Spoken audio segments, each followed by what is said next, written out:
Hi everyone, we have Michael Lewis here today. He's been our client for several months now. I think it's coming up to a year in a few months. And Yeah, it's February, about a okay, year. yeah, so it's still we still have like 3 months left until it makes a year. But yeah, Michael, can you please introduce yourself and let people know what kind of writing you're doing? A bit of your background, just so people Yes. understand. Yeah.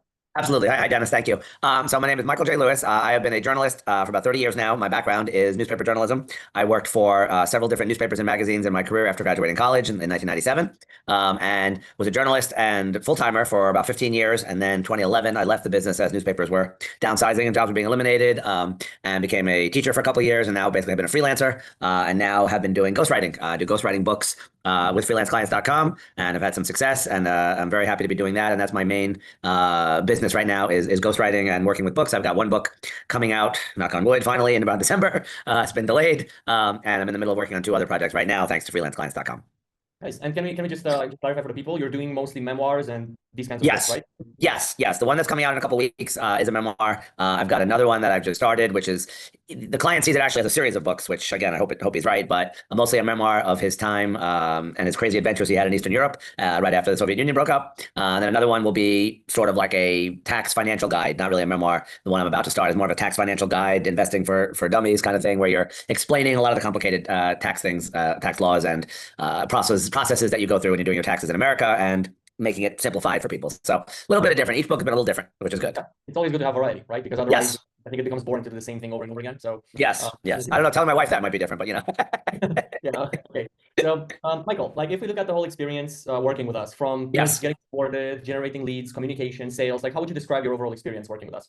absolutely. It's been wonderful. I will tell you, I was very skeptical in the beginning, because it sounded, I don't say too good to be true, but it sounded a little bit pie in the sky that it would just happen like that.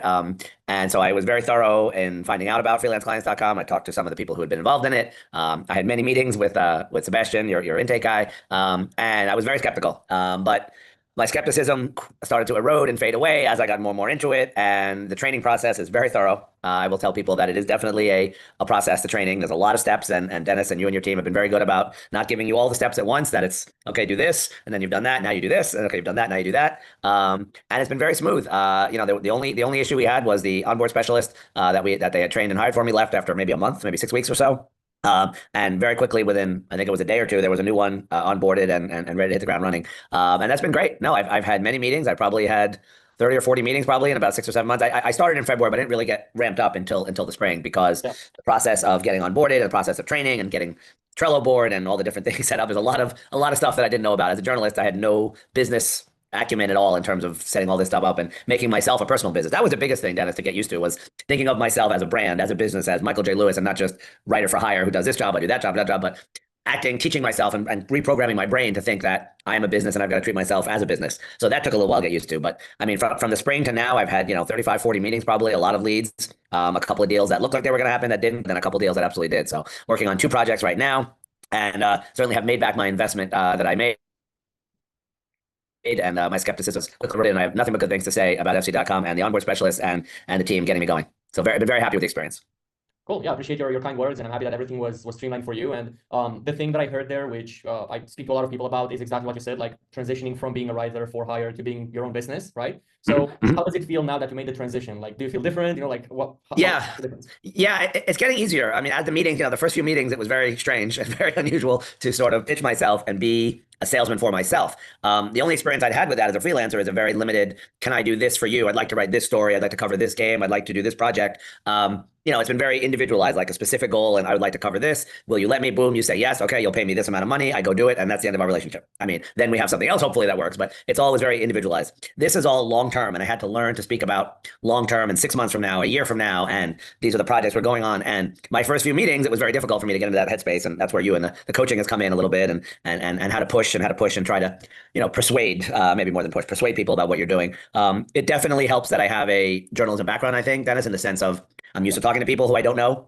So all of these meetings that I'm having, I don't know these people. I don't know where they're from. I don't know their background. But within a couple of minutes, because of my journalism background, I'm able to make a connection to them. Oh, you grew up here, or you live there, you went to that college. I always am able to find something that I can connect with them on to make them feel a little more comfortable, and then go on. And then the other thing is that I've learned from you guys mostly is everybody is coming at your cost and your price and from a totally different perspective. Some people have said, "Oh wow, that's the amount you're charging. That's I don't know, I don't have that kind of money, or whatever." And other people are like, "Oh, that's nothing. I can pay that or whatever." So I have no idea how anyone's going to react. I mean, they're all business people. They're all successful in their field, or we wouldn't be reaching out to them. But it's very interesting hearing how this is a lot of money to some people and this is barely any money to other people. I'm learning how to sort of calculate how I approach them once I get that reaction, because I don't really know just because they're successful if they feel like spending money on a book project. I mean, some people have said, well, nobody would read it. It's just an ego thing. And I have to sort of say, no, there will be people who read it. And, if you've reached a certain level, then people will be interested. Everybody has a book in them is what I tell them. So anyway, answer your question. Yes, I have found that thinking of myself as a business and realizing I'm a businessman now has been a big shift, but it's something that I gradually got used to as I developed and as I had more and more meetings. And really, it's like anything else. It's a repetition. My first 5 meetings were nowhere near as good as my most recent 5 meetings. It's getting comfortable and getting used to it. And I was able to, refine my pitch to less than 5 minutes. In the beginning, it was a lot longer. Now I've sort of got it down, and most people are willing to listen and follow up when you give them that. So learning to think of myself, or any other writers who may be watching this, or other journalists or people like that, learning to think of myself as a business and as a businessman, that was probably the most difficult part for me. Yeah, I see. And do you think, just a follow-up question on that, do you think people that don't have necessarily like a journalist background, do you think they can still learn to do the sales part with our help and with the resources? Yes. Absolutely. I think there's so much training, and there's so many things to go through between the videos, between the conversations like this. Yes, I definitely think non-journalists can certainly do what I've done and learn and get the experience, because it's people skills. One of the most important things that one of the other writers has said to me when I was first starting and was very nervous was, it is what you make out of it. If you put in the work and put in the effort and do the training and learn how to sell yourself and make yourself attractive to someone, then you will have success. If you don't, if you're lazy, if you cut corners, if you don't show up to meetings, and that was one of the big things I asked in the beginning was, well, why do people fail? Like, you're going to show me all your success stories, but tell me why people don't succeed. Like, where have they gone wrong, so I can avoid those. And it's basically laziness and not following through. And if you do the steps, and if you learn the process and take the time and spend the few months that it takes to really engross yourself and ingratiate yourself with this program, you will get more out of it. And the fact that I feel like I've become a pretty good salesman, I've been able to talk to people. It's been very helpful. So I think the journalism background, yes, does help me, but I don't think it's specific to being a journalist. I think you just have to be willing to put in the work and realize that lots of other people from different fields have had success with FC.com, and that I'm a cog in the machine now, and I've learned to do what they're telling me to do. And I feel like I've been having success because I went through, the process. The pain is the process. You have to go through the work to be able to get to the end where you're having success. Yeah, no, very, very well put there, because that's exactly the thing, like when you have someone doing the prospecting for you, it pushes you into this position where you either do it, like you either take the calls and learn how to do it and close deals, or as you said, the only option to fail is to not leverage what you have in front of you, right? Right. It's kind of like a person that is looking for a job. They get job interviews, but they're not waking up to go to the job interviews, so same out here. And what you said and what others have said, Dennis, is the outbound specialist, can do so much. They can bring you the lead. This guy wants to meet Tuesday at 3:00.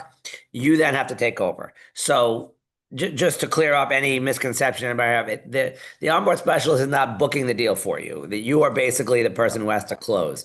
But the hours and hours and hours that I would spend if I did not have the onboard specialist, reaching out to all these people, following up, making notes about, okay, this guy wants to talk in January. This guy says call him in a month. This woman says this. All of that brain space I don't have. And I'm a busy guy. I've got 2 younger kids and a life and a house to deal with. So just the having someone else have the brain space and having the bandwidth, that's the word I was looking for. The bandwidth that I don't have, that this person can say, oh, Michael, you're supposed to follow up with so-and-so next week. Okay. Jonathan said, do this next week. Okay.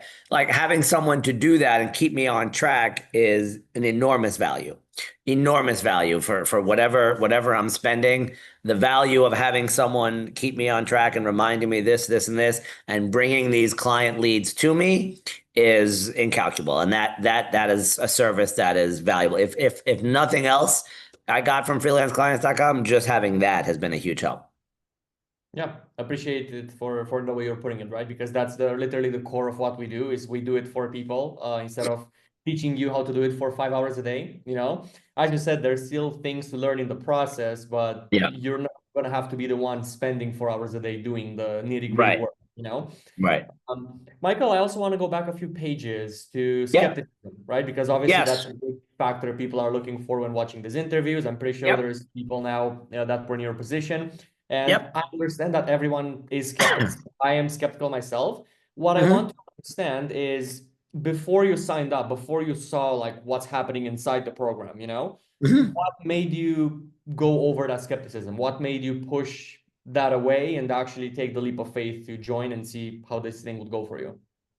In other words, what made me decide to even be open to it and listen to what you guys had to say? Is that what you mean? Or you mean No, what, it's more like what made you decide to join us after you that it spoke was to worth it? Sebastian? Yeah, exactly. Okay. Okay. Yeah. Good question. So I was skeptical because I've heard pitches before and I've gotten emails and things like that before about people telling me you could make X amount of dollars and if you do this. So as I had not heard of you guys, I was not familiar with you guys. I was skeptical because a lot of the information I'd gotten so far was a little vague and not quite specific. Well, that was because I hadn't talked to you guys yet. It was all just sort of theoretical in my mind. And honestly, what made me overcome the skepticism was every question that I fired at you and Sebastian and the other guys, you gave me an answer that sounded reasonable. So everything that I asked, and I think we had 3 meetings before I finally signed up, was because it was specific, because it's a significant amount of money to invest.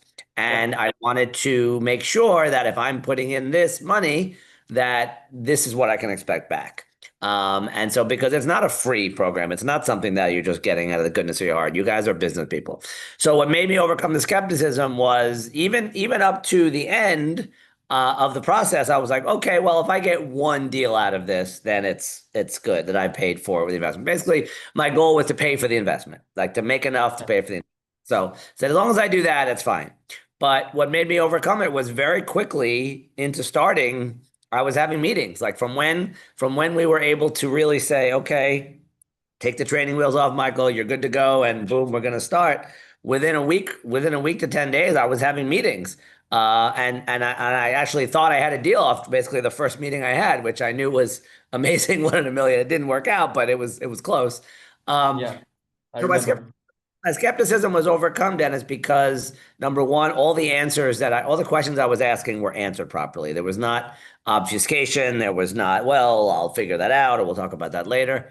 It was all answered directly right away and explained to me. And then once I started, I was still a little skeptical, and I talked to friends and other people in my life from journalism and all, and they were like, I'm not really sure. Like it doesn't sound like it's a scam, but it doesn't really not like there was nobody who was either one way or the other. There was nobody who was like run far away, and there was nobody who was like, oh, this sounds amazing. Everybody was sort of where I was, like in the middle. But then as I started having meetings and as I started seeing the results of the outbound specialist and seeing these things were going on and having productive conversations within a week or two, I was like, you know what, this really is going to lead to something. And that the more reps I do and the more meetings I have, I'm going to start to have success.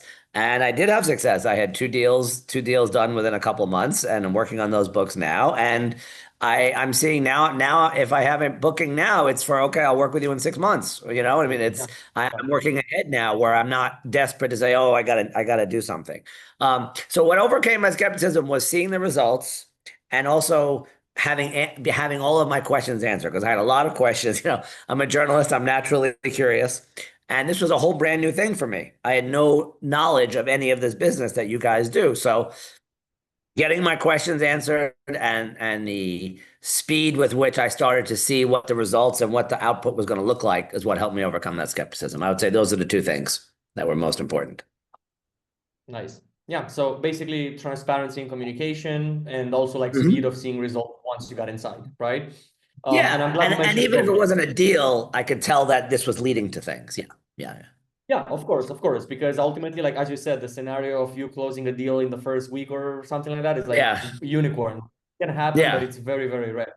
Yeah. Yeah. But traction, seeing that you actually start having a pipeline, you start having responses, book Right. meetings, that's already a sign that something's going to happen eventually, right? Right. Um, Right. but yeah, Michael, thanks a lot. To wrap this up, I just want to ask you, like, if there's someone watching this interview right now, that Mhm. was in your show like a few months ago, what would Yep. you say to them as, useful advice about moving forward into the collaboration? Maybe they didn't speak with us yet, maybe they spoke with Yep. us and now they're kind of reviewing the testimonials, so Yep. yeah. Sure. I would say definitely ask all of your questions, because it's always good to be skeptical and ask questions and be ready to go. And I don't want anyone jumping into this, without having the full picture. I think they should definitely listen to what the answers are and be realistic about, look, it's going to be an investment in your future and a few months of training and filling out a lot of forms and learning a lot of websites, and there's a lot to get through. Every time I thought I was through, there was another part. But it was all part of the process. And that this is a real business. This is a real thing, and this is real results.